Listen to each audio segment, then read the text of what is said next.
আমরা মুসলিম উম্মাহকে বলতে চাই, একদিন এমন সময় আসবে যেখানে ইহুদি থাকবে, সেই গাছ দেখিয়ে দেবে, পাথর দেখিয়ে দেবে, এই পৃথিবীতে ইহুদিদের কোনো একটি মানুষ অবশিষ্ট থাকবে না ইনশাআল্লাহ।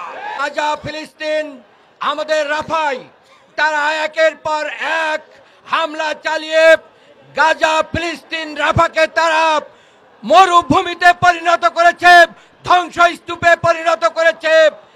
আজকের এই হামলা নতুন নয়।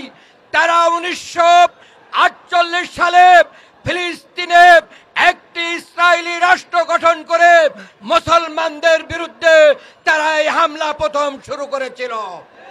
আমরা স্পষ্টভাবে বলতে চাই, জাতিসংঘ তোমরা চুপ করে বসে আছে কেন? বিশ্ব মুসলিম জানতে চাই। আমরা স্পষ্ট করে বলতে চাই, ওআইসি তোমরা কেন চুপ করে বসে আছো? বিশ্ব মুসলিম জানতে চাই। আমরা আরব নেতাদের কাছে বলতে চাই, তোমরা যদি রাজতন্ত্র হারানোর ভয়ে ফিলিস্তিনের পক্ষে কথা বলতে না পারো, তাহলে তোমাদের রাজমসনদ শেষ হয়ে যাবে।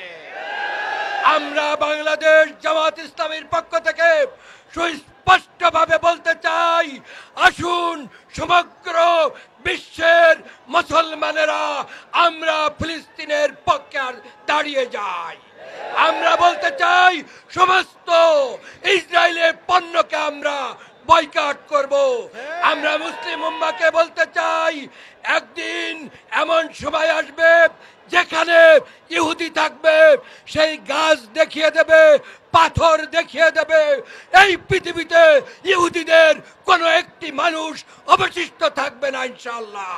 কাজেই আমাদের শাহাদাতের বিনিময়ে বাইতুল মুকাদ্দাস এবং ফিলিস্তিনকে আমরা রক্ষা করবই ইনশাআল্লাহ। সবাইকে ধন্যবাদ। আল্লাহ হাফেজ। বাংলাদেশ জিন্দাবাদ।